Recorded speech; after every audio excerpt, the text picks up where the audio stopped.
Listo. Bien, muchas gracias. Buenas noches a todas, a todos. Vamos a comenzar con esta sesión del Diplomado en Derecho Penal Electoral. Primero, pues una pregunta, ¿no? Porque quiero ver cómo van, o sea, cómo han sentido las sesiones del diplomado, todo en orden, todo bien. Es una pregunta que está abierta, ¿no? Para lo largo de la sesión, al final, la próxima sesión. Si tienen algún comentario puntual que quieran hacer ahorita, que quieran escribir en el chat, ¿no?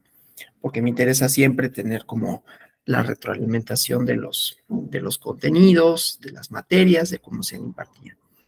Bueno, vamos a hablar el día de hoy en el tema de la delitos federales y locales, en el caso de las leyes, del derecho penal electoral, de la Ley General de Delitos Electorales, que vieron con mi compañero Daniel. Suscitó varias controversias por distintos tipos, ¿no? Primero, porque queda la pregunta, digamos, y lo vamos a abordar, ¿no? La controversia con relación a quiénes pueden definir delitos electorales. Previo a la reforma de 2014, la cuestión penal electoral, y así como la cuestión penal en general, era una competencia tanto de los estados como de la federación. Hay un código penal federal y códigos penales en las entidades federativas. Pero luego ha ido cambiando la política criminal y con ello ha ido cambiando también la legislación. Entonces, vamos a ver algunas nociones sobre política criminal, ¿no? ¿Qué implica la política criminal? Y luego vemos la cuestión conceptual de qué es una ley general. Eso nos va a dar la pauta para la pauta para el análisis que haremos tanto de la controversia, o por lo menos aparente controversia jurídica, con relación a dos artículos en la Constitución, el 116 y el 73. Nada más que el 73, como saben, tiene incisos, fracciones, ¿no? Fracción 29, inciso H propiamente, ¿no? En cuanto a las facultades del Congreso para expedir leyes generales, entre ellas la Ley General de Delitos Electorales, pero por otro lado, el contenido del 116 en su inciso O, que facultaba a los estados para definir conductas delictivas en materia electoral. Los cambios en la política criminal llevaron a controversias de esta índole, insisto, sobre todo porque en principio los delitos electorales, ese es el punto de partida, en principio los delitos electorales, o más que en principio, los delitos electorales habían sido definidos tanto en la legislación local como en la legislación federal. Entonces, si nosotros queríamos saber cuáles eran unos y cuáles eran otros, pues teníamos que irnos a los códigos federales, perdón, a los códigos penales locales y al Código Penal Federal. Pero luego se expidió esta Ley General de Delitos Electorales que se insertaba en una lógica de política criminal específica, ¿sí? Y entonces eso trastocó toda la idea de la definición, ya no solo de la persecución, de la definición de los delitos electorales, es decir, quién puede legislar con relación a esto, ¿no? Pero bueno, ya lo hemos visto a lo largo de otras sesiones, ¿no? Que la política criminal es un concepto más amplio, ¿no? Que solo el diseño jurídico, ¿no? Es un diseño político que va de la mano con una idea de seguridad democrática. Normalmente han sido juristas quienes se han ocupado de la definición del concepto de política criminal.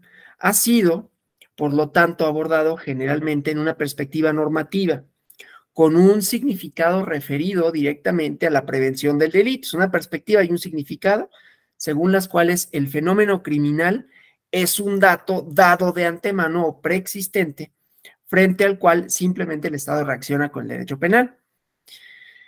Desde sus orígenes, el concepto de política criminal ha sido objeto de elaboraciones y reelaboraciones constantes que dan cuenta de un carácter más bien dúctil, ¿no? Plástico.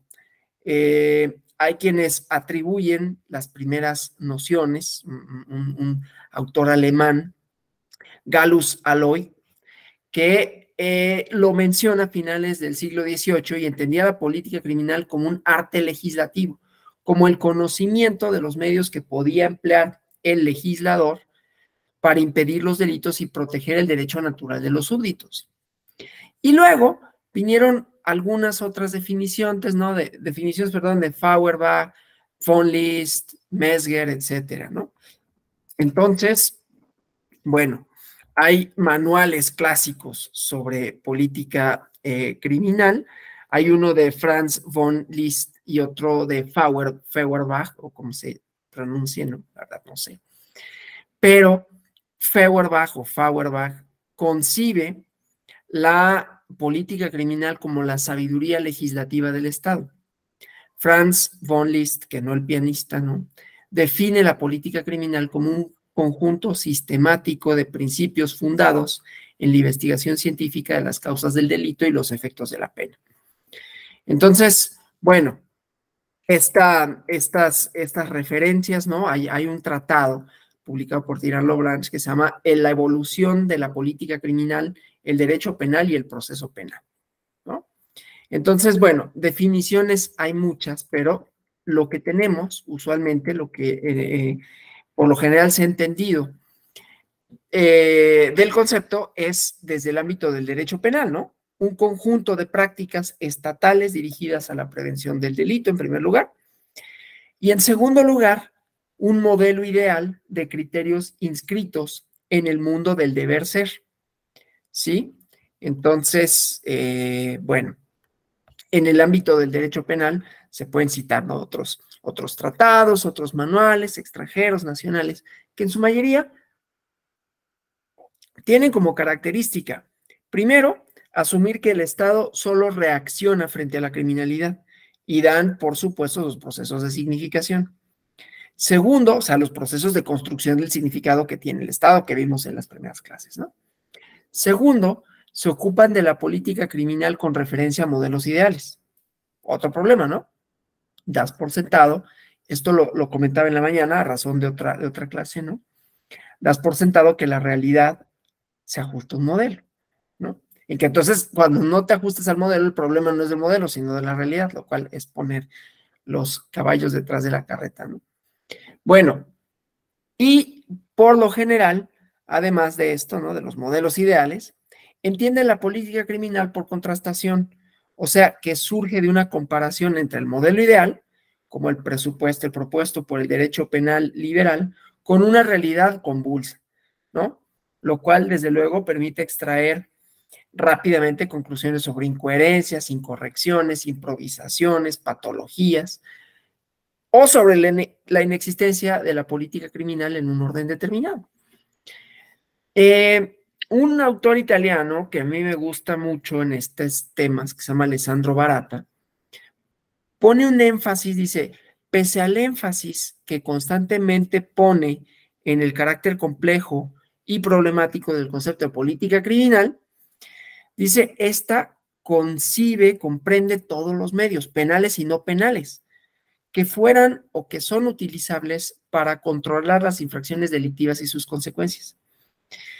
Hay otra noción, no obstante, de política criminal que le entiende directamente como ejercicio de poder, una definición más operativa, que rinde mayor utilidad explicativa para el desarrollo de un trabajo de política pública criminal y que permite también ver cómo se articulan definiciones, discursos, reacciones, prácticas punitivas en el marco de las guerras, así denominadas por los actores estatales, o reacciones, las prácticas punitivas, las persecuciones desatadas por el Estado contra determinados comportamientos o grupos, ¿no?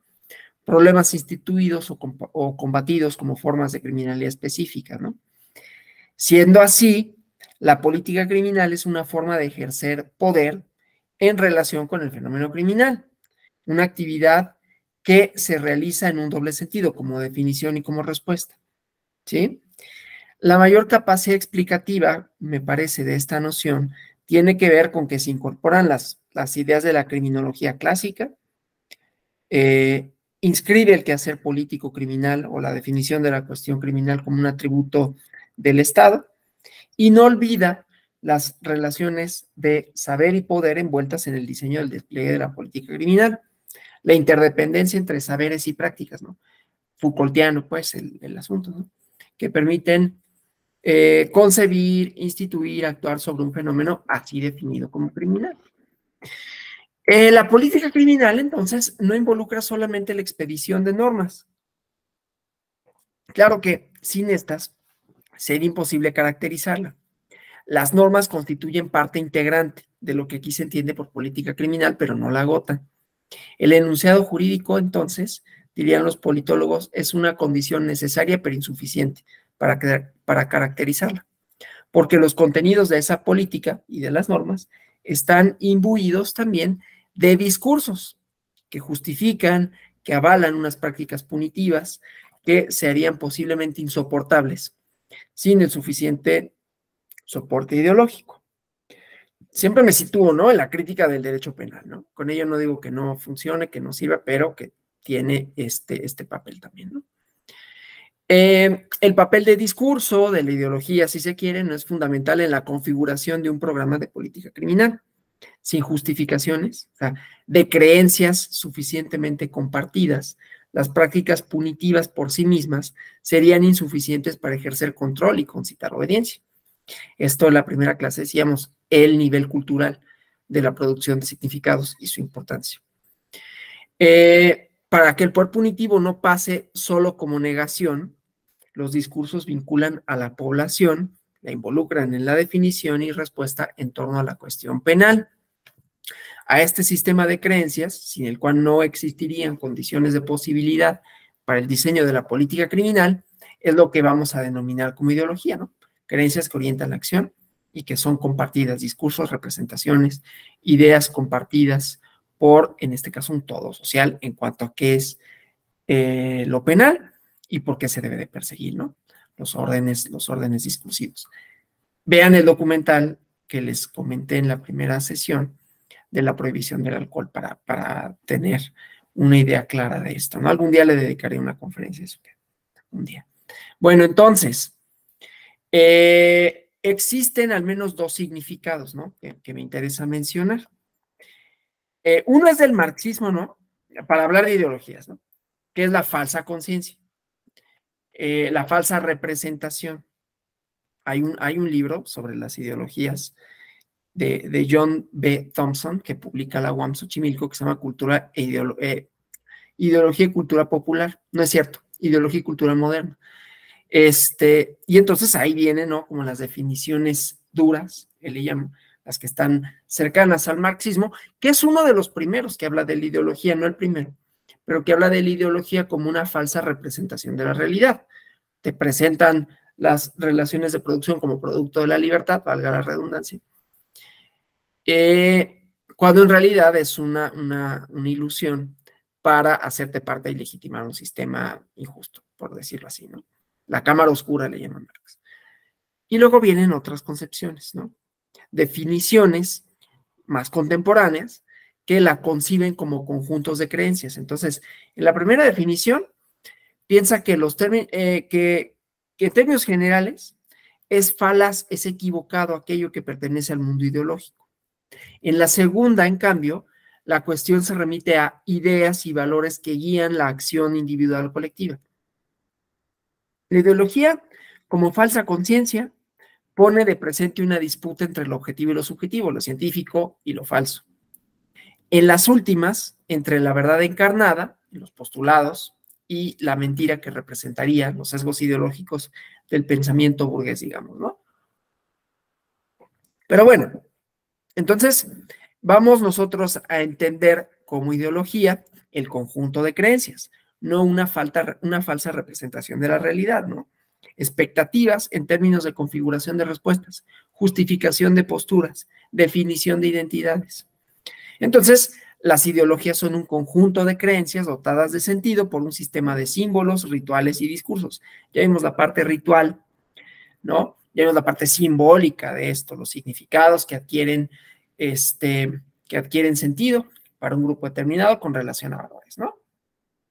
Y discursos, ¿no? Entonces, lo ideológico no se vincula, no lo vincularemos con lo engañoso, sino con los criterios definitorios de lo que consideramos bueno o malo, adecuado e inadecuado. Entonces, las ideologías no son falsas ni verdaderas, ¿no? Entonces, el papel ideológico del discurso consiste en moldear la realidad perceptible. Los discursos van dando forma a cuestiones como el castigo, la guerra, la política criminal. Construyen referentes, los discursos, de las relaciones entre los individuos y de los roles que cada uno de ellos desempeña. Por eso es que lo ideológico, entendido como conjunto de creencias, hace posible la indagación que les propongo, ¿no? Que lo veamos de esta manera. Entonces, con relación al rol de la ciudadanía, su inclusión de las y los ciudadanos en el problema criminal, su participación activa en el control de la criminalidad, por ejemplo, pueden ser indicadores de la eficacia del discurso de la seguridad democrática. Recordemos la primera definición que dimos de derecho penal democrático, ¿no? Aquí volvemos a esa idea, no de los bienes jurídicos tutelados por el derecho penal electoral, sino de una política criminal que se inserta en un sistema democrático. Ya decíamos, no bastan los procedimientos, ¿no? Paréntesis, hablando de estos discursos y de creencias y de ideas y de materializaciones. En los Estados Unidos, que por alguna razón, yo no tengo la respuesta, y es una respuesta ideológica, por cierto, se construyó en las universidades, ¿no? Un discurso sobre los Estados Unidos como el horizonte, ¿no? Y es muy antiguo, hasta Hegel lo decía, ¿no? En el siglo XVIII. El chiste, siglo XIX, Hegel.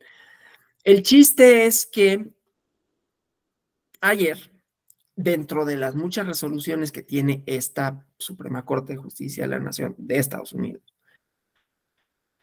decidieron que ya no va a ser un criterio para ingreso a las universidades las acciones afirmativas que habían, de alguna manera, equilibrado, ¿no? Relaciones de desigualdad. Se tiraron, ¿no? Hablando no solo de política criminal, sino de derecho democrático, que ya decíamos, no solo es el derecho penal, aunque esta sea su manifestación más evidente. El derecho, eso no democrático, de conformidad con el tipo de relaciones que procura, legitima y construye, ¿no? Y aquí, pues, si lo que legitima son relaciones de desigualdad, de discriminación estructurales, pues entonces ahí tenemos retrocesos democráticos, independientemente de los procedimientos, independientemente de quién resuelva y de qué resuelva, ¿no? Bueno, entonces, regresando a la idea de la seguridad democrática, el discurso de la seguridad democrática logró difundir exitosamente una idea de la pertenencia a la comunidad imaginada. Toda comunidad es imaginada. Hay un libro interesante de Cornelius Castoriadis que se llama La invención de la sociedad. La institución imaginaria de la sociedad. Perdón, hoy traigo cosas con los títulos, ¿no? Y bueno, el chiste es que pues es lo que pensamos que es, ¿no? No es algo que necesariamente lo veamos concretamente en los hechos, pero optamos así. Un sistema de creencias compartido. Y entonces, pues, la idea de la colaboración en el control, ¿no? Respecto a criminalidades específicas, vinculación activa de la ciudadanía en las redes cooperantes, informantes, delaciones en algún momento, denuncias ocasionales, ¿no? Que dan cuenta, en algunos lugares, ¿no?, de la eficacia de la seguridad democrática en la comunidad. Pero bueno, hay discursos de este tipo, ¿no? Los buenos somos más. Ese es clásico, ¿no? Somos más los buenos. Y seguramente se relacionan con la popularidad que alcanzaron distintos gobernantes, no voy a decir quiénes, ¿no? Expresiones de una estrategia mistificadora que facilitó el aval ciudadano a una intervención penal y bélica de línea dura, ¿no? Suponer que la población simplemente fue engañada y que todos respondieron al llamado del líder, ¿sí?, puede también ser engañoso, ¿no? O sea, la definición, la respuesta en relación con el fenómeno criminal ha tenido acogidas amplias, y no solo en México, bueno, en Colombia, para hablar de un lugar en donde también había esto, ¿no? El presidente, ahí puedo decir el presidente Álvaro Uribe, ¿no? Que concitaba, ¿no?, la aprobación de sectores sociales que iban del gran empresario al subempleado, del académico más encumbrado, lo de Colombia, ¿no?, al menos escolarizado, de las ciudadanos, jóvenes, etcétera, ¿no? la política de defensa y seguridad democrática y su discurso de orden y autoridad ha tenido capacidad de concitar obediencia entre la población y logra generar animadversión suficiente y aún el aquietamiento, la intimidación de la crítica, ¿no? O sea, es difícil de pronto ponerse en mi posición y empezar a hablar críticamente de estas políticas criminales, ¿no? Pero bueno, entonces, si asumimos la política criminal como definición y respuesta en relación con el fenómeno criminal, entendemos pues que tales actividades están íntimamente relacionadas y que están en interacción constante, lo cual no quiere decir que la definición de un problema como problema de política criminal y de la reacción como reacción político-criminal se agoten en un solo instante, ¿no? O sea, en el diseño de la política criminal, el discurso de la autoridad no se construye de una vez y para siempre en una enunciación por parte de un individuo, ni siquiera de ninguno. No voy a decir más. Este discurso requiere y ha requerido de una producción de saberes concernientes al delito, a la violencia, ¿no? Que entran en contacto con una coyuntura política concreta. Son las relaciones entre saber y poder, de Foucault, ya les decía, ¿no? Que permiten comprender cómo un discurso, en nuestro caso del de la seguridad democrática, no surge de la nada, ¿no? No surge con la enunciación que alguien hace de algo. No basta con expresidentes, o bueno, en Colombia, Álvaro Uribe y su similar en México, ya ustedes sabrán quién era, que no basta que haya esta invocación a la seguridad democrática, no basta una invocación a Hobbes, ¿no? Para afirmar que el ejercicio de los derechos sería imposible si el Estado no elimina a quienes le disputan su soberanía. Al contrario, el discurso de la seguridad democrática se forjó en un entorno, en un curso de producción de saberes, en un contexto social y político, y que ahorita podría volver a aprender, por cierto, ¿eh? Por la situación evidente de inseguridad que pasamos, ¿no? Y entonces esas coyunturas lo hacen más próximo a la autoridad y al militarismo. Bueno, entonces, hablando un poco de esto del saber, ¿no? De Foucault, desde sus primeros trabajos indagó por la formación de saberes como la psiquiatría, ciencias humanas, la biología, la economía, la sexualidad. Y en estos análisis que él denomina arqueológicos, ¿no? Porque va del origen a nuestros días, la reconstrucción de atrás para adelante, ¿no? Sobre la formación de estos saberes, no es cierto, va de hoy a ayer, ¿no? Mostró que guardaban relaciones con poderes a los cuales respondía su emergencia y desenvolvimiento, o sea, no eran enunciaciones eruditas sobre porciones de conocimiento de distinta índole, sino que en cada uno de ellos podía localizar efectos de poder con cierta regularidad. Frente a las ciencias sociales, por ejemplo, el interés del autor fue el de indagar cómo se constituyeron en este proceso de formación del hombre como objeto de estudio, ¿no? Los análisis de la persona, digo del hombre porque lo dice así, ¿no? No se enfocan en cuestiones ontológicas, sino las representaciones que tiene sobre sí mismo y sobre lo que sabe o cree que sabe. Las ciencias del hombre, sin ser simple ideología, o sea, sin ser falsa creencia, tampoco son en estricto sentido ciencia, ¿no? Forman saber al lado de lo que usualmente se denomina ciencia. Entonces, la constitución del hombre como objeto de estudio, que es más o menos reciente, ¿no? En donde el hombre, estoy citando a Foucault, por eso digo hombre, ¿no? Es una invención, ¿sí? Que muestra, dice él, la arqueología de nuestro pensamiento. En la psiquiatría, la objetivación de la locura estuvo en el centro de análisis, ¿no? Alejado de esta idea humanitaria del tratamiento de la locura por la psiquiatría, el análisis de Foucault supone que antes de una liberalización se presentó la formación de la psiquiatría como una derivación del saber clínico. Fue una mayor sujeción a la locura en tanto objeto de estudio. Entonces, los orígenes del saber psiquiátrico, dice, son poco nobles en términos epistemológicos, ¿no? En una clase, que yo no me acuerdo, pero era una conferencia, hablé de este surgimiento, ¿no? De la criminología como disciplina de conocimiento y Lombroso, ¿no? El positivismo en Italia que trataba de definir los males biológicos que afectaban a la persona, ¿no? Inclusive había un libro, fíjense, que se llamaba La donna delincuente, que era la mujer delincuente, y tenía una premisa atroz, ¿no? Que decía, pues es que la mujer no tiene la fuerza ni la racionalidad, está dominada más por la pasión para delinquir, ¿no? Y las que sí delinquen son más semejantes al hombre. Eso carácter, y era un discurso de saber, ¿no? O sea, era el saber psiquiátrico de entonces, el saber criminológico.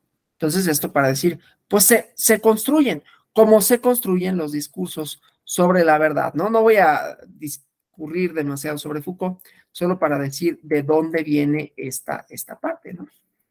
Y desde luego el poder, ¿no? Una relación que se ejerce sobre los otros y siguiendo con Foucault sobre uno mismo, ¿no?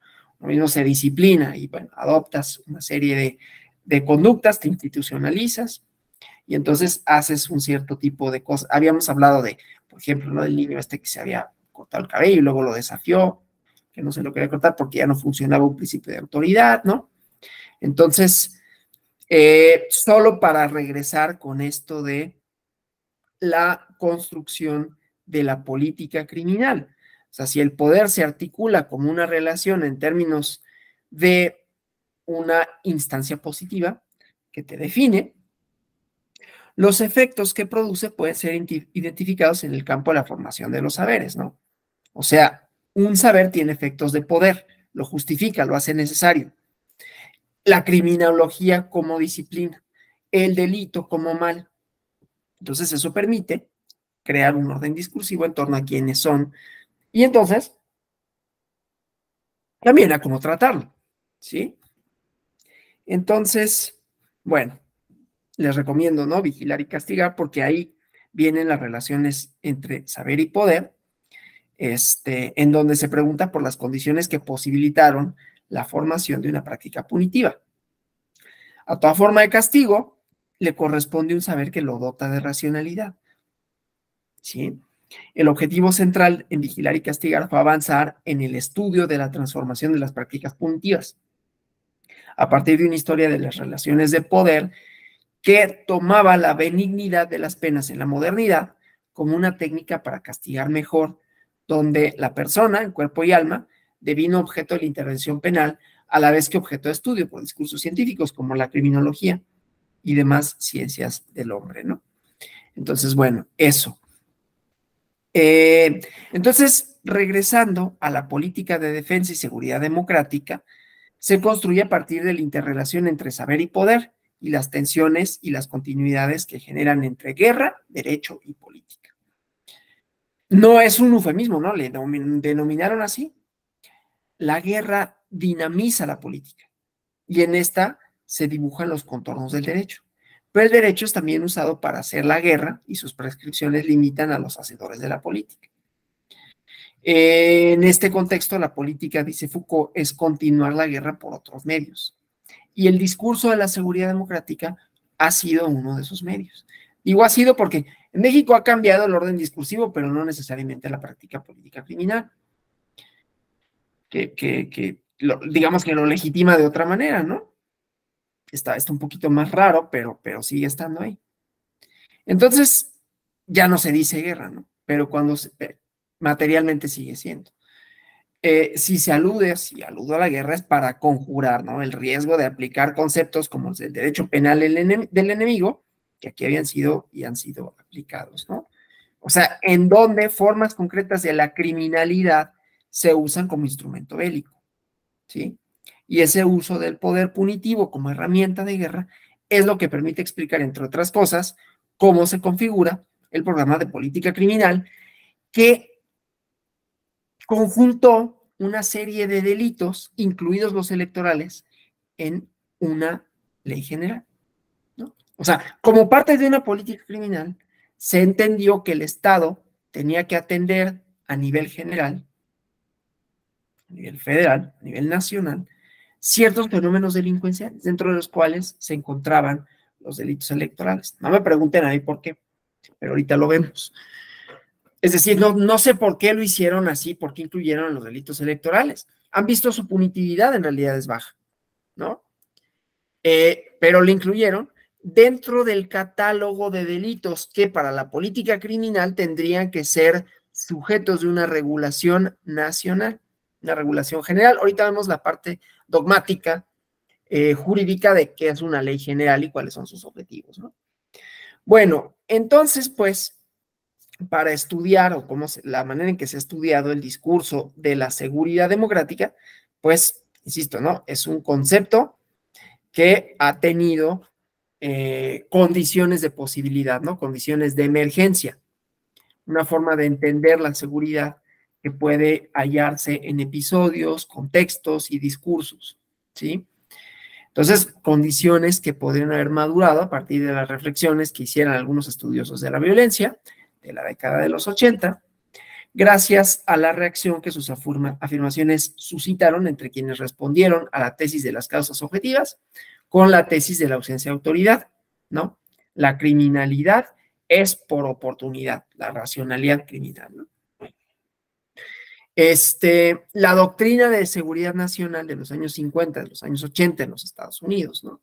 La doctrina de seguridad ciudadana, etcétera. Entonces, bueno, estas van dando como los cimientos a qué entendemos por política criminal, ¿no? Entramado de discursos y prácticas, ¿sí?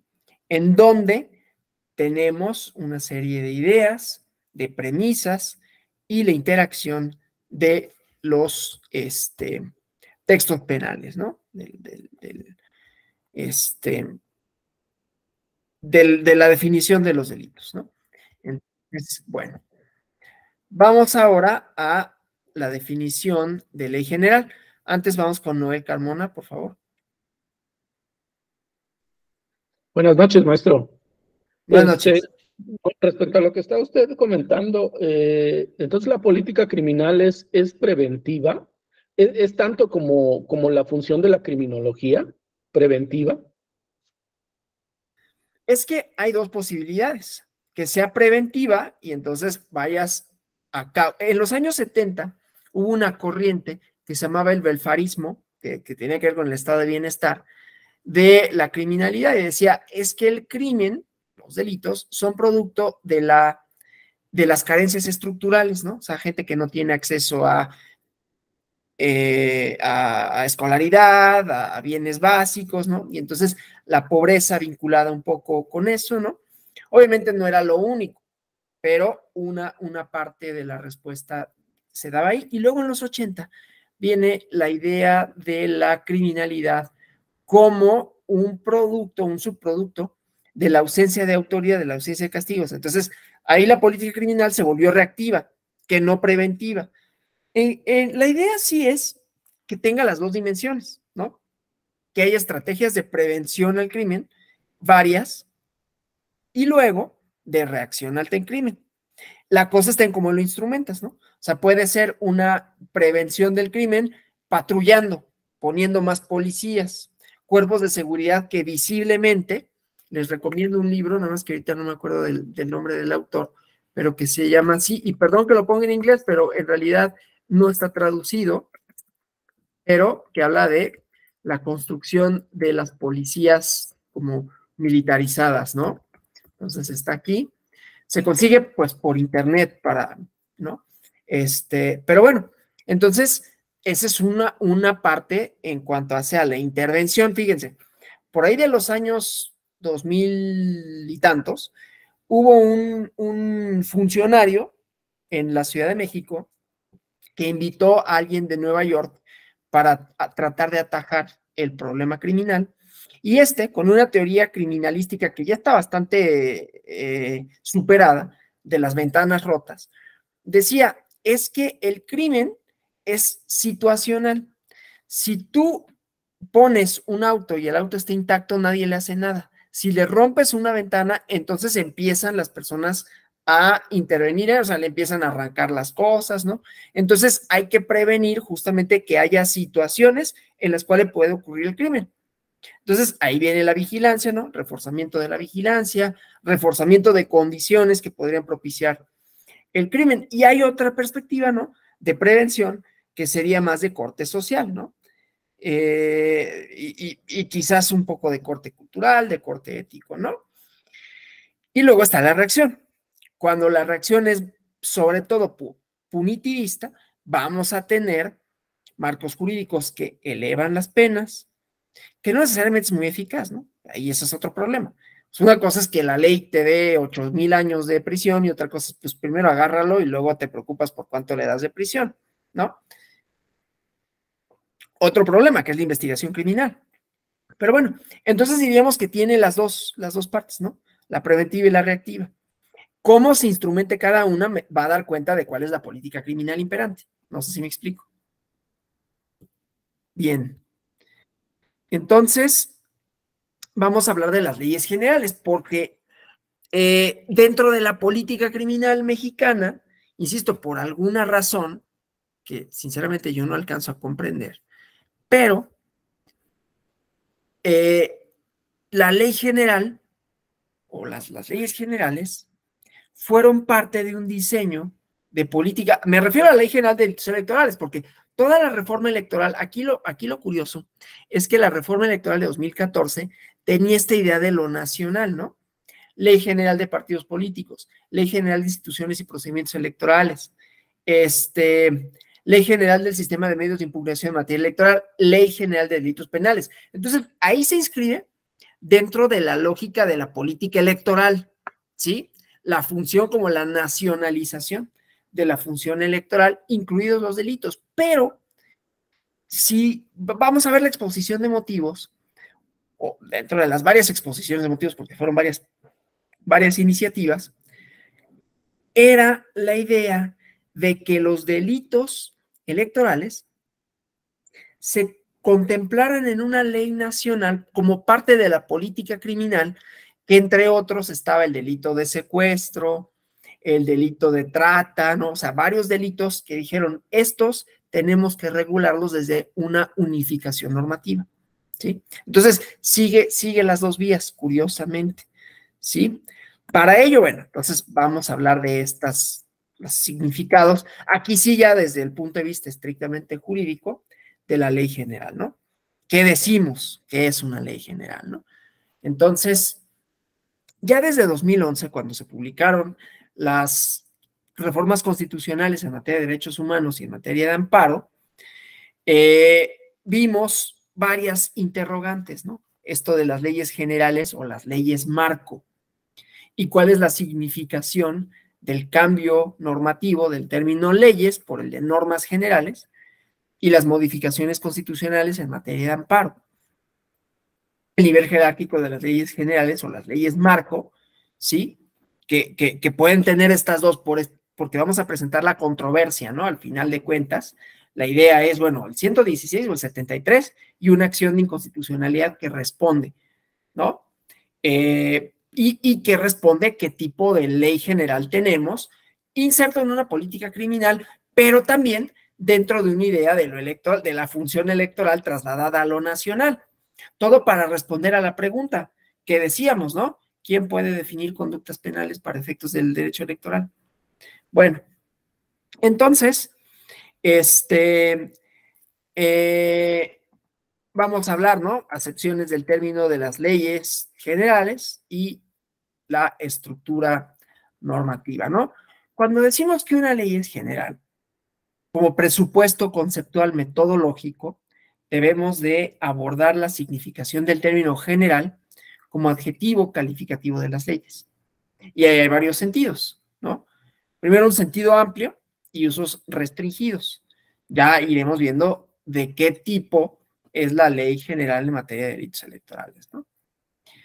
Que la ley sea tipificada, que sea calificada de general, implica, desde un sentido amplio, ¿no? Que toda ley prima facie contiene preponderantemente reglas de carácter general, abstractas. O sea, toda ley sería compuesta por leyes generales. La generalidad es una característica de la ley, lo sabemos desde los cursos de introducción al derecho, ¿no? Lo que no quiere decir que no pueda contener excepcionalmente reglas de carácter particular concretas. Hay instrumentos jurídicos en los que tal preponderancia no es tan clara. textos normativos de carácter mixto en donde hay 2 o más tipos de reglas, ¿no? Por ejemplo, los egresos, los presupuestos de egresos, ¿no? Lo tengo ahorita como aquí en la cabeza porque una clase en la mañana fue de presupuesto, ¿no?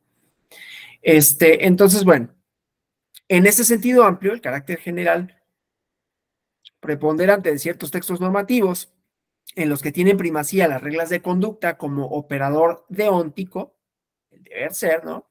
Responde un criterio meramente formal, en donde se considera el sujeto, la persona, la destinataria, y cuando éste está representado por una clase compuesta de más personas, ¿no? Entonces decimos la norma es general. En cambio, cuando la regla de conducta del sujeto destinatario está representado por una persona, se habla de una norma particular, las sentencias, por ejemplo, ¿no? En este libro que luego es muy citado y muy criticado, Bobbio, por diversas razones. A mí luego sí me gusta, la verdad, ¿no? Que luego uno cuando cita a Bobbio en la licenciatura, pues está bien, ¿no? Ah, sí, Bobbio. Luego en los posgrados ya como que, y el doctorado citas a Bobbio y te tachan de no saber gran cosa. Pero a mí me gusta su teoría general del derecho, ¿no? Entonces, él habla de los sistemas jurídicos que tienen normas generales y abstractas, generales y concretas, particulares y abstractas, particulares y concretas, ¿no? Digo, no es una clase de teoría de la clasificación de la norma, pero solo para decir que hay distintos niveles normativos y que la generalidad en principio sería una característica de toda la norma, ¿no? Y la abstracción, general y abstracto, una ley, general y concreta, ¿sí? Un texto normativo que declara la movilización general de la población para evitar una pandemia, por ejemplo, ¿no? Un acuerdo general o una disposición general que los acuerdos de salubridad, ¿no? Que las jornadas de sana distancia. Digo, más allá de que no funcionó en lo que sea, ¿no? Pero particular y abstracto, pues una ley que atribuye a una determinada persona una función. Un juez le prescribe una serie de acciones inherentes al ejercicio del cargo, ¿no? Particular y concreta, una sentencia, ¿sí? Pero bueno, entonces, la combinación, pues, de normal, general y abstracta es lo que constituye el sentido amplio en donde los operadores del derecho dicen una ley es general, ¿no? Entonces, el adjetivo general de las leyes es, pues, esta cosa pleonástica, ¿no? Donde prima facie, pues, toda ley es sustancialmente general, ¿no? Porque preponderantemente contiene reglas o normas generalmente abstractas. Y luego hay otra cosa que es importante semánticamente para lo que vamos a ir viendo, ¿no? Y el análisis de la acción de inconstitucionalidad 290, diagonal 2018. Si quieren irla buscando, ¿no? Esa la vamos a ver el día lunes, pero bueno, por si quieren. Otro término del uso general como calificativo de ciertas leyes de índole federal, en donde se sustituye el calificativo federal por general. Puede ser a veces un uso indebido del término general, ¿no? La Ley General de Sociedades Mercantiles, la Ley General de Títulos y Operaciones de Crédito. El problema, no obstante, no se resuelve sustituyendo general por federal, porque el calificativo federal no siempre indica la competencia exclusiva de la federación, como el caso de la cuestión mercantil, ¿no? En donde hay una, ¿cómo se le llama? Concurrencia, ¿no? De competencias. Entonces, bueno, a la luz de las características de nuestro sistema federal, nosotros, nuestro orden, actúa con base en facultades expresas. Artículo 24 constitucional. Esto es importante. El artículo 124 lo vamos a ir analizando en la idea de la residualidad, ¿sí? Porque ahí vamos a encontrar otra vez una de las claves a la pregunta, ¿quién puede definir delitos electorales? ¿Sí? Entonces, las leyes expedidas de acuerdo con facultades expresas exclusivas, ¿sí? El artículo 73 como parámetro genérico, no requieren que en su título se indique que son federales, ¿sí? Ley agraria, Código de Comercio. Pero hay materias en las que su regulación compete tanto a la federación como a las entidades federativas, En estos casos, se justifica que en el título de la ley se indique que tiene carácter federal, pues puede haber una ley estatal sobre la misma materia. Y les decía, hasta antes de 2014 eso pasaba con los delitos electorales. Estaban en el Código Penal Federal y estaban en los códigos penales de las entidades federativas, ¿sí? Entonces, podíamos tener un Código Penal Federal, una Ley Federal de Defensoría Pública, una Ley Federal de Extinción de Dominio, y así sucesivamente. Entonces, indicar que un ordenamiento es federal permite, desde el título del texto normativo, saber que su ámbito espacial de aplicación es federal. Indicar que es federal no significa necesariamente que es una materia exclusiva de la federación. Hay materias que son exclusivamente federales y hay otras materias que son compartidas por la federación y las entidades federativas, ¿sí? Lo correcto, pues, es que el título de la ley indique que se trata de una ley federal, cuando la materia respectiva también corresponde al ámbito local, como el Código Civil Federal, ¿sí? Pues no sería muy adecuado denominarlo como Código Civil General cuando es competencia tanto federal como local. Aquí ya les voy dando un poco de claves, ¿no? De la controversia. Y cuando es materia exclusiva de la federación, dejar el título del ordenamiento sin indicar que es de carácter federal. Dentro de esta temática, entonces, está, ¿no? La materia civil, la materia mercantil también, ¿no? Casi no pasa, ¿no? Podría yo demandar, no por la justicia ordinaria, sino federal, el incumplimiento de un contrato de naturaleza mercantil, ¿no? Bueno, entonces,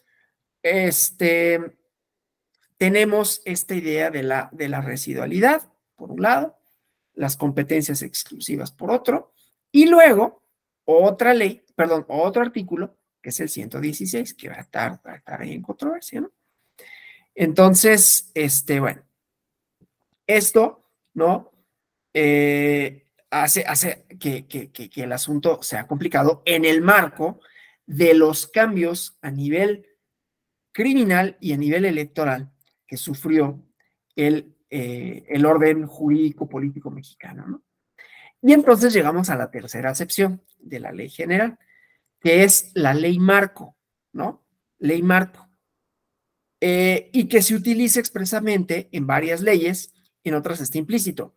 El calificativo general ya no refiere al componente formal de la ley en sí misma, o sea, sus normas son preponderantemente de carácter general abstracto, pero se refiere a un tipo de ley cuya función constitucional en un estado es en el que coexisten diversos órdenes de competencia, como en el caso de un estado federal, que es la de distribuir o repartir competencias entre dos o más órdenes de gobierno. A esta clase de leyes se les denomina como generales o leyes marco, y aquí el término general tiene una connotación restringida, y entonces es inexacto señalar que cuando se refiere que una ley es general en este sentido, se indica que el término general se utiliza en sentido restringido por esta nueva connotación. En nuestra Constitución General se establece que nuestro Estado es forma federal, en donde los estados, las entidades federativas, libres y soberanas, entregan de manera expresa, digo, yo sé que esto ya lo saben, ¿no? Facultades necesarias para constituir el orden federal como una dimensión distinta de los órdenes de gobiernos locales. El orden federal solo tiene competencia o facultades que expresamente se establecen en la propia Constitución de acuerdo con el 124. Apunten el 124 porque lo vamos a revisar próxima clase. 3 artículos, 116, 124 y 73, ¿no? Mediante nuestro sistema se ha otorgado un mandato a la Ciudad de México, antes Distrito Federal, que solo tiene aquellas facultades que expresamente le han sido conferidas, que está en el artículo 122 constitucional. Las entidades federativas cuentan con facultades constitucionales reservadas. La federación tiene facultades expresas, ¿no? El Estatuto de la Ciudad de México ha cambiado, ¿no? A partir del 17, cuando se aprobó su constitución y que ya tiene como un carácter, pues, más de entidad federativa que lo que antes era Distrito Federal, ¿no? Pero bueno, entonces, entre los órdenes federal y local, se suponen, en primera instancia, ¿no?, delimitados sus ámbitos competenciales. Es blanco o es negro, ¿no? No hay tonos grises. O sea, los estados son autónomos en su régimen interior. Recordemos que está el 124, la residualidad, vino de la doctrina norteamericana, ¿no? En donde pues había unos estados, bueno, había unos entidades que existían previo a la federación y que se unieron, ¿sí? Entonces, los estados son autónomos en su régimen interior, las leyes expedidas por el Congreso de la Unión no deben, so pena de invadir competencias, y en su caso generar una controversia constitucional, regular facultades que en la Constitución estén reservadas a los estados, bajo este sistema residual, ¿no? No obstante, la regla general, existe una contundente excepción a ese principio. Cuando en la Constitución algunas materias que están simultáneamente otorgadas por su particular naturaleza a la federación y a las entidades federativas. Perdón, es que me llegó un WhatsApp y luego no sé si era de alguna comunicación acá, ¿no? A las entidades federativas, incluso a los municipios.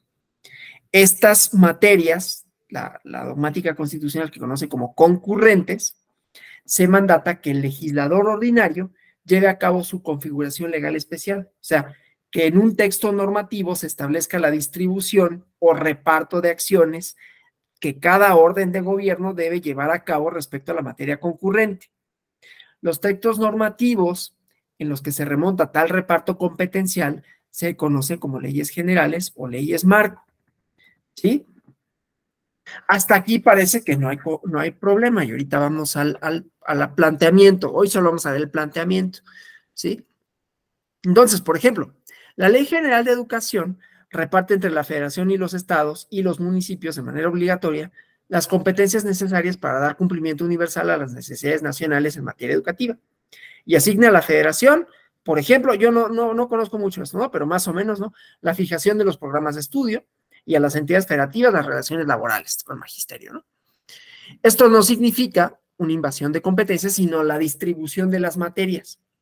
Esto, insisto, va a ser importante para lo que veamos porque en la controversia constitucional que vamos a analizar, acción de inconstitucionalidad, perdón, hay esto, ¿no? O sea, vamos a ver justamente qué puede hacer y qué no puede hacer las entidades federativas, ¿sí?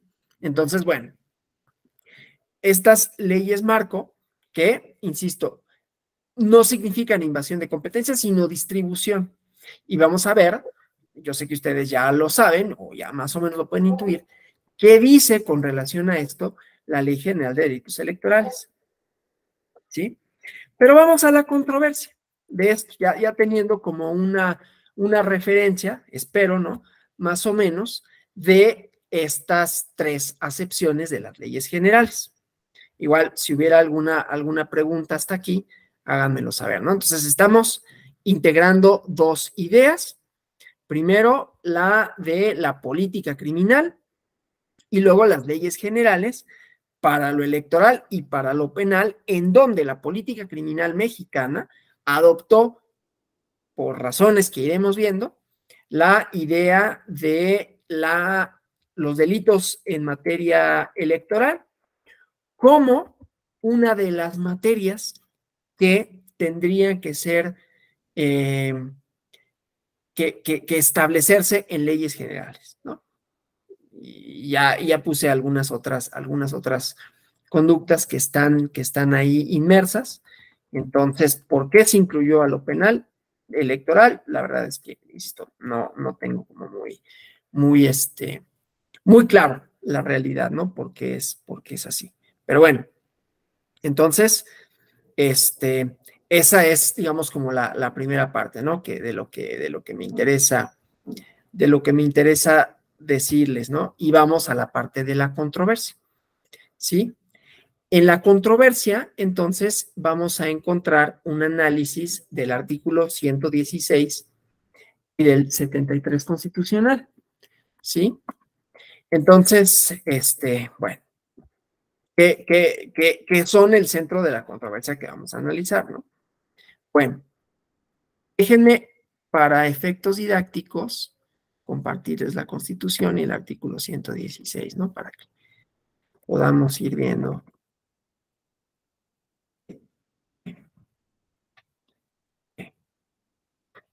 Entonces vamos al 116. Ahorita se los comparto, ¿eh? Acá está. Entonces, acá lo vemos.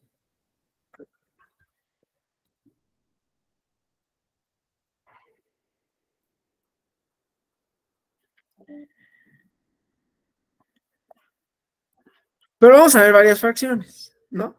Pero bueno, la división del poder público, primero, ¿no? Poderes de los estados. Y ahorita vemos propiamente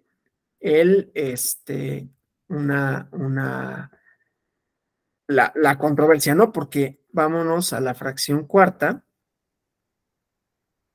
y el inciso O, que yo luego no sé cómo, si decir inciso, pero bueno, aló. Entonces, perdón, regreso al 116. Perdón por eso, ¿eh?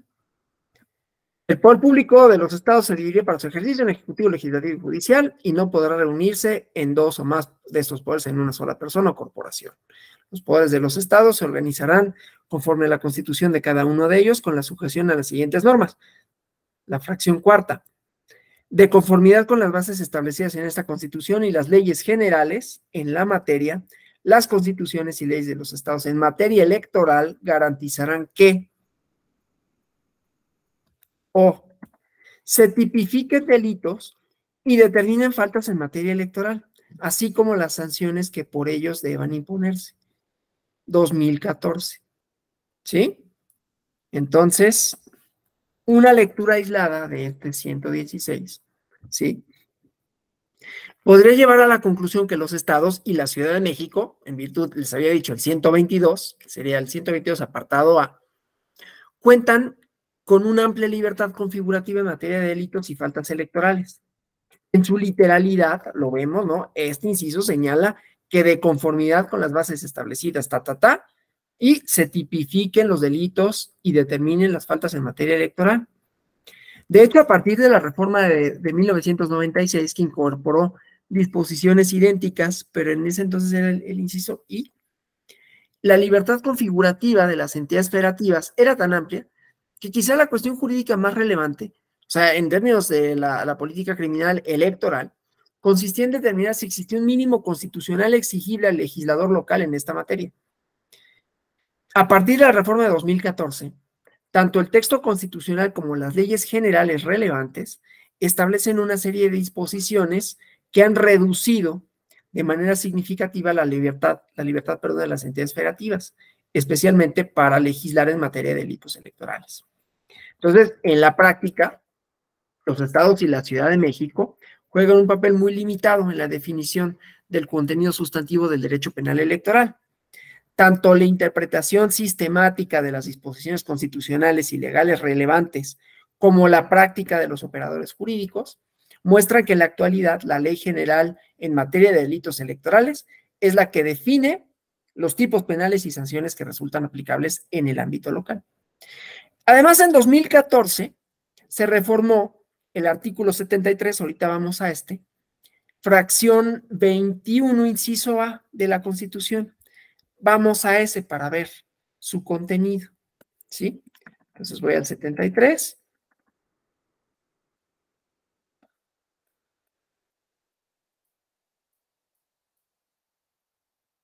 El 73, como tantos otros, es una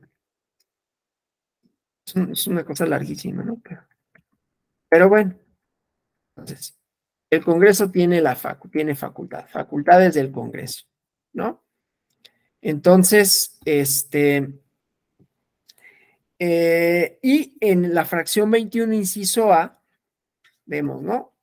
Fracción 21, inciso A, para expedir las leyes generales, pero fíjense, facultad del Congreso, las leyes generales que establezcan como mínimo los tipos penales y sus sanciones, y ahí está lo que les decía de la política criminal, cómo es parte de esto, ¿no? Tipos penales y sus sanciones en materia de secuestro, desaparición forzada de personas, otras formas de privación de la libertad contrarias a la ley, trata de personas, tortura y otros tratos penales crueles, inhumanos y degradantes, así como electoral. No entiendo yo mucho la lógica detrás y la verdad no me he dado a la tarea, tendría que leer la exposición de motivos de esta reforma, para ver por qué se incluyó a lo electoral en una política criminal muy focalizada a ciertos delitos, pues, digamos, que tienen una gravedad y que se asemeja a la política criminal de contraria, bueno, para el combate a la delincuencia organizada, ¿no? Y pusieron en lo electoral, no me pregunto por qué, ¿sí? Pero bueno, el efecto de esto es, pues, que se precisa que estas leyes generales contemplan la distribución de competencias, ¿no? Aquí, las formas de coordinación entre la federación, las entidades federativas y los municipios. Vamos a ver la próxima clase, ¿no? Esta parte que señala de la cooperación entre las entidades federativas y la federación. Y luego, en la reforma, en el transitorio, dice que el Congreso de la Unión deberá expedir las normas previstas en el inciso A de la fracción 21 y que dichas normas establecerán, y dice así, al menos lo siguiente. La Ley General en materia de delitos electorales establecerá los tipos penales, sus sanciones, la distribución de competencia y las formas de coordinación entre la federación y las entidades federativas.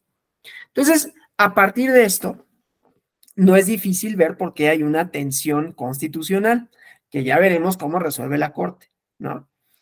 Se podrán imaginar, pero hay que ver las razones, ¿no? De la Suprema Corte de Justicia de la Nación, que hace un análisis de la residualidad del 124, que hace un análisis del 116, porque aquí el problema es que son dos artículos constitucionales, ¿no? ¿Cuál debe de prevalecer? ¿Y por qué debe de prevalecer uno sobre otro? Y cómo eso implica una reinterpretación de la residualidad, ¿no? Entonces, el inciso que leímos de la fracción cuarta del 116 obliga a las entidades federativas para que legislen en el ámbito local en materia de delitos electorales. Pero el inciso A de la fracción 21 del 73, así como el transitorio segundo de la reforma de 2014, dice que es obligación del Congreso dictar una ley general que establezca como mínimo los tipos penales electorales y sus sanciones. Entonces, pues la pregunta, ¿no? Hasta ahorita, ese es el marco, el problema, ¿no? La pregunta sería si las entidades federativas pueden establecer tipos penales y sanciones en el ámbito local a pesar de la existencia de una ley general que por mandato constitucional debe contemplar un catálogo de tipos penales y sanciones. Así, visto así, no es posible encontrar una respuesta a este interrogante, ni en la reforma, ¿no? Lo que no sé, o sea, lo que no conozco, no es tanto la reforma electoral de 2014, sino la que incluyó a la materia electoral con la política criminal otra, ¿no? Bueno, entonces, la Ley General en materia de delitos electorales, ya lo vieron ustedes, ¿no? Establece un catálogo más o menos amplio de delitos electorales y sanciones, ¿no? Los artículos 5 al 20 bis. Pero no hace referencia alguna a la posibilidad o imposibilidad, en todo caso, de que las entidades federativas legislen en esta materia. Lo que dice la ley general es una distribución de competencias. Recuerden lo que dijimos de las leyes marco, ¿no? O sea, todo esto nos va a permitir construir la lógica de la resolución, ¿sí? Porque tampoco es que la Corte haya dicho, no, pues ya, ¿no? Pues ya que prevalezca la interpretación del 73, una cosa menos federalista, ¿no? Pero porque ya decíamos, las leyes generales, como leyes marco, tienen esta característica de distribución de competencias y que sin que se considere una invasión, en donde puede ocurrir que sea, como ocurre en este caso, ¿no? El Congreso de la Unión el que defina las conductas y las entidades federativas las que en algunos casos colaboren con la prevención y la definición, ¿no? De una serie de acciones para la prevención de los delitos y pues la investigación de los que ocurran en los territorios. Bueno, hay ya distribución de competencias para delitos que se cometan en el ámbito local, ¿no? Aunque la ley que los defina sea la ley general. Entonces, no, referencias, distribuciones de competencias para investigar, perseguir, sancionar. Luego los artículos transitorios del decreto que expide la Ley General en materia de delitos electorales tampoco dicen nada sobre esto, ¿no? Por eso lo tuvo que resolver la Corte. En esto simplemente se señala de manera genérica la derogación de todas las disposiciones legales que se oponen al decreto. Que los congresos de los estados, que la Asamblea Legislativa de la Ciudad de México procederán a hacer, bueno, en ese entonces todavía era Distrito Federal y dice Distrito Federal, procederán a hacer las reformas pertinentes en las leyes específicas para armonizarlas en lo conducente con la Ley General en materia de delitos electorales en un plazo no mayor a 6 meses, ¿no? Entonces, parecería ahí que tendríamos dos opciones interpretativas. Primero, estimar que la Ley General en materia de delitos electorales establece un catálogo único de delitos electorales aplicable tanto al ámbito federal como al local, y que por ende las entidades federativas juegan un papel nulo en la definición de los tipos penales electorales y sus sanciones. Esta opción interpretativa tiene la ventaja, y que es la que prevalece, pero ya vamos a ver por qué, la próxima clase no, de ajustarse al contenido literal del artículo 73, fracción 21, inciso A, que vemos aquí, ¿no? Pero deja sin efecto una parte del texto constitucional, que es el inciso O de la fracción cuarta del 116. Hay otra opción interpretativa, más federalista, ¿no? Que parte de la premisa de que es necesario armonizar, en la medida de lo posible, el contenido normativo de ambas disposiciones constitucionales. Y entonces, establecer que la Ley General en materia de delitos electorales fija solo un catálogo mínimo. Y esto es un problema porque hubo quien lo hizo, ¿no? Vamos a revisar San Luis, pero hubo otras entidades que lo hicieron. Por eso es un problema que nos interesa, ¿no? No nada más como un problema de, bueno, pues el planteamiento está ahí, ¿no? Y pues ahí está el 116 y ahí está el 73 y pues ya, ¿no? Hubo legislaciones a partir de 2014, bueno, y en realidad después, 2017 hubo una y luego 2018, en la que nos ocupa, ¿no? Déjenme ver, la acción de inconstitucionalidad es 290/2020, para quien le interese, ¿no? Que lo vamos a analizar la próxima clase, pero de todas maneras ahorita se las menciono por si tienen tiempo o quieren el sábado. No se lo recomiendo mucho, la verdad, ¿no? Utilicen su sábado para otra cosa. Pero si quisieran, bueno, el lunes, ¿no? El lunes un ratito, la pueden ver, ¿no? Por lo menos los pormenores. Ahora que si quieren ocupar el sábado en eso, pues adelante, ¿no? Yo no lo recomiendo. Pero bueno, entonces, un catálogo mínimo que supondría, ¿no? Que sería aplicable tanto en el ámbito federal como en el local, y entonces las entidades federativas podrían establecer tipos y sanciones adicionales en sus legislaciones electorales locales. Esto hubiera tenido ventajas, ¿no? Porque armonizaba el texto constitucional y permitía que cada estado y la Ciudad de México fijaran una política criminal electoral acorde con sus particulares circunstancias. Es una lectura en clave federalista en todo caso, ¿no? Pero es importante hablar de decantarnos por alguna de las opciones interpretativas, porque tiene consecuencias prácticas, ¿no? Ya les decía, después de la reforma electoral de 2014, los estados, las entidades federativas, siguieron distintas rutas en el ámbito legislativo. Algunos congresos locales optaron por derogar los delitos electorales que habían contemplado sus legislaciones, ¿no? El estado de Michoacán, en un decreto que se publicó en junio de 2014, reformó el Código Penal entonces vigente y derogó los artículos que contenían los tipos penales y sus sanciones, y estableció que en materia de delitos electorales, ¿sí? Y cito, por lo que ve a los tipos penales y sus sanciones, la investigación, persecución y procesamiento de estos, se estará lo dispuesto en la Ley General en materia de delitos electorales. Entonces, esta forma de proceder pareciera ser compatible con la interpretación del catálogo único, el catálogo mínimo. Hubo otras entidades de la República que siguieron otra ruta, ¿sí? Entonces, bueno, ahí vemos, ¿no? Algunos, y es particularmente interesante el caso de San Luis Potosí, en donde el Código Penal de esta entidad además fue reformado. Ya vamos a ver todo eso, ¿no? Algunos ejemplos de reformas, conductas, sanciones, ¿sí? Pero bueno, entonces, en este tipo de casos, cada opción interpretativa genera resultados distintos.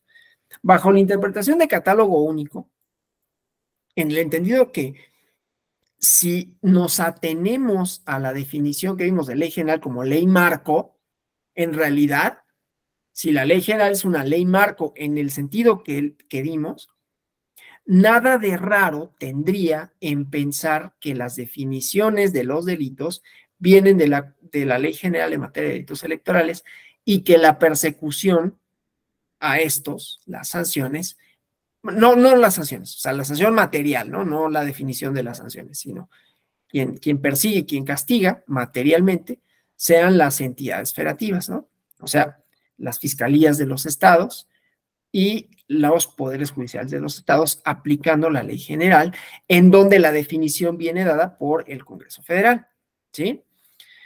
Bueno, entonces, bajo esta interpretación de catálogo único, hay que considerar que también la Ley General en materia de delitos electorales derogó todos los tipos penales electorales contemplados en el Código Penal Federal y del Distrito Federal.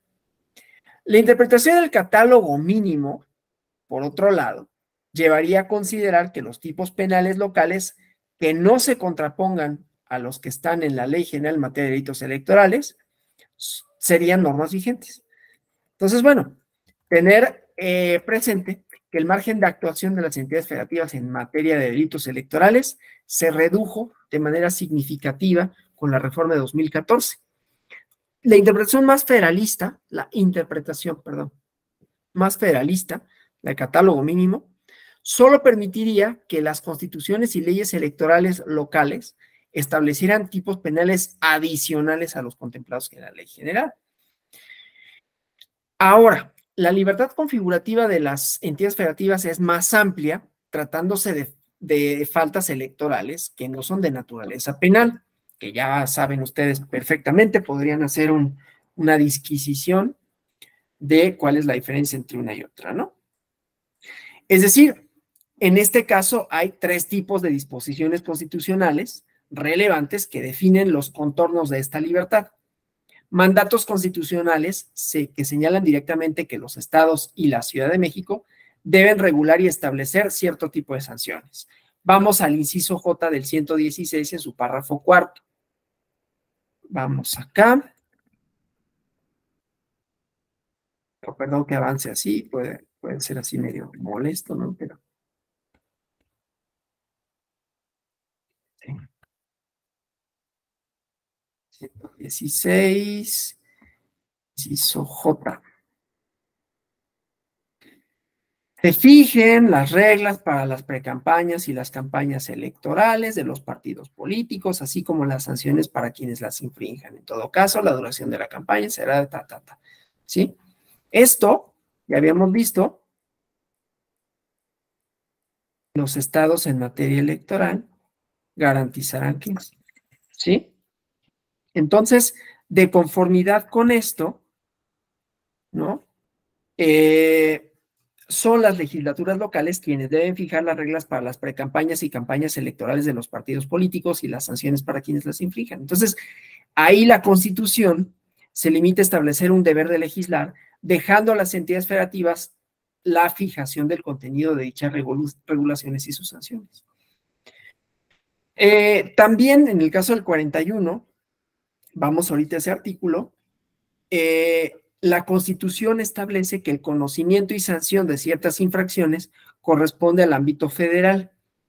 Ahí para hablar de distribuciones de competencias, ¿no? Entonces, vamos al 41 en su base tercera.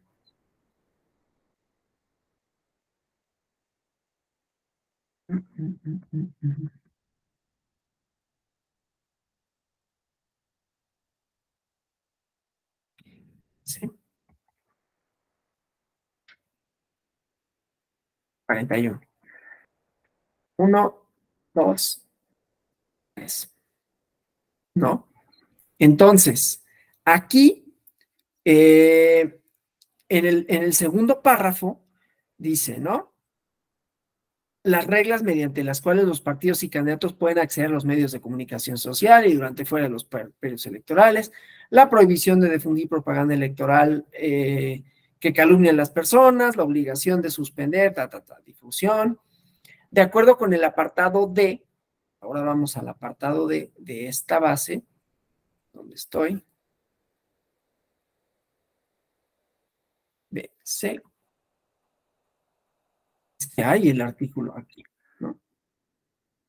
Aquí, de acuerdo con este apartado, sí, las infracciones en estas materias serán investigadas mediante procedimientos expeditos por el INE y resueltas por el Tribunal Electoral. Pero de esos casos, ¿no? El radio y televisión, etcétera, ¿no? No es que todo el marco de campañas y precampañas, ¿no? La Constitución, por otro lado, y perdón, vamos a estar buscando otros artículos, ¿no? También abre la puerta para que mediante leyes generales el Congreso de la Unión legisle y fije competencias en materia de relaciones con faltas electorales, ¿sí? La fracción 29, inciso U del 73. Vamos a ese. Así rápido, ¿no? 71, 73, 29, inciso U.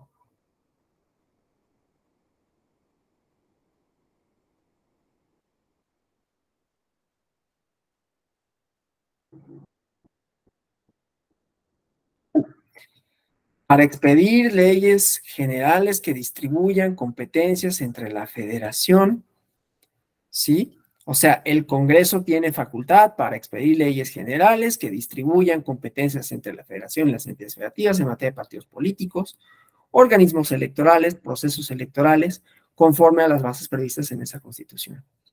Y las fracciones 1 y 2 del transitorio segundo de esta reforma fijan elementos mínimos que han de contener las mencionadas leyes generales, porque se acuerdan, por un lado está la política criminal, por otro lado está la política electoral, la nacionalización de lo electoral, entonces ahí también tenemos como diferencias, porque en lo que hace a las sanciones, hay ciertas materias que están reservadas a la federación, hay otras que pueden incurrir los estados dependiendo de la elección de que se trate, ¿no? En dónde impacten, dependiendo del tipo de propaganda de que sea, ¿no? Etcétera. Bueno, entonces, en el transitorio se fijan los elementos mínimos que han de contener las leyes generales. Primero dice una ley general que regule a los partidos políticos nacionales y locales, que debe establecer los procedimientos y las sanciones aplicables al incumplimiento de sus obligaciones. Y la ley general que regule los procedimientos electorales deberá contemplar, entre otras cuestiones, las sanciones aplicables a la promoción de denuncias frívolas, así como reglas, plazos, instancias y etapas procesales para sancionar violaciones en los procedimientos electorales. Entonces, estos mandatos constitucionales se encuentran concretados en la Ley General de Partidos Políticos, en la Ley General de Instituciones y Procedimientos Electorales, ¿no? Y entonces la Ley General de Partidos Políticos, por ejemplo, establece varias obligaciones para los partidos políticos en distintas materias, ¿sí? O sea, no es exagerado decir que prácticamente todo el articulado de la Ley General de Partidos Políticos, que en todos los artículos se establecen obligaciones para los partidos relativas a materiales tales como la paridad de género, procedimientos de afiliación y postulación de candidatos, funcionamiento de sus órganos estatutarios, uso de financiamiento y propaganda electoral, transparencia y protección de datos personales. Bueno, ya conocerán más o menos la Ley General de Partidos Políticos, ¿no? No obstante, y a pesar de existir un mandato constitucional expreso, en ella no se desarrolla un sistema que regule las competencias, procedimientos y sanciones aplicables en caso de que los partidos políticos incumplan sus obligaciones, a diferencia de la LEGIPE, que sí desarrolla algunos de los elementos dispuestos en el transitorio segundo de la reforma electoral de 2014, ¿sí? Porque desarrolla un catálogo de sujetos, conductas sancionables, sanciones, ¿no? De los artículos 441, 458, reglas, plazos, instancias, etapas de procedimientos tramitados y resueltos por órganos de ámbito nacional o federal, el procedimiento sancionador ordinario del 464 al 469, no me hagan caso, a lo mejor me equivoco en los numerales, pero casi puedo asegurar, casi apostaría un dedo, ¿no? A que son esos. Y el procedimiento especial sancionador del 470 al 477. Y la LEGIPE también establece para el ámbito local una serie de bases mínimas a partir de las cuales las entidades federativas deben regular sus respectivos procedimientos sancionadores. Clasificación de procedimientos ordinarios y especiales, sujetos y conductas sancionables, reglas para el inicio, tramitación, órganos competentes, investigación de ambos procedimientos y el procedimiento para dictar expedientes, reglas para los procedimientos de sanción, para la presentación de quejas frívolas, ¿no? Entonces, la pregunta otra vez, ¿no? Es ¿cuál es el margen con el que cuentan los estados, las entidades federativas y la Ciudad de México para establecer faltas y sanciones electorales? Entonces, en este caso, parecería que la libertad configurativa de las entidades federativas es restringida con relación a la LEGIPE, ¿no? Porque esta fija un catálogo de sujetos, conductas sancionables, sanciones, y la controversia que veremos, ¿no? Es que en el artículo 73 constitucional, el transitorio segundo, la propia LEGIPE, no establecen que esta debe aplicarse tanto en el ámbito federal como en el local. Entonces, dicho catálogo, aparentemente, me refiero al de la LEGIPE, parecería que solo es aplicable a los procedimientos federales y las entidades federativas tienen libertad para fijar sus propios sujetos, faltas y sanciones.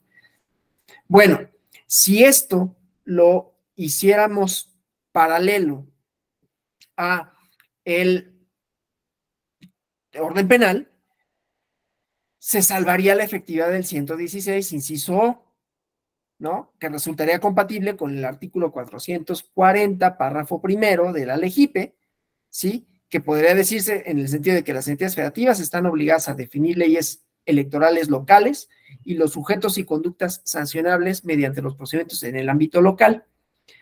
Y entonces, pues sería más o menos de acuerdo con el actuar general de las entidades federativas, pero supondría un problema con el artículo 73, ¿no?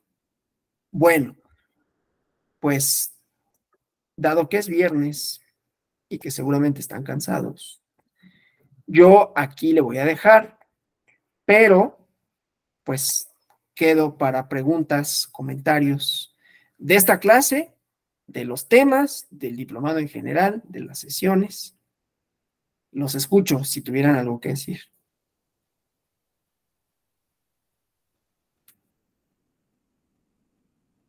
¿Todo bien? Bueno, pues feliz Todo fin de bien. semana. Muchas gracias por estar conectado, por su atención, por su presencia. Descansen. Nos vemos el día lunes. Vamos a ver la controversia, la acción de constitucionalidad 290/2020. Y entonces estas ideas de la residualidad, nuevamente, ¿no? De por qué se restringe la libertad configurativa de las entidades federativas y el ejemplo propiamente de San Luis Potosí. Bueno, pues gracias, nos vemos el día lunes, feliz fin de semana, hasta la próxima. Gracias. Gracias a ustedes.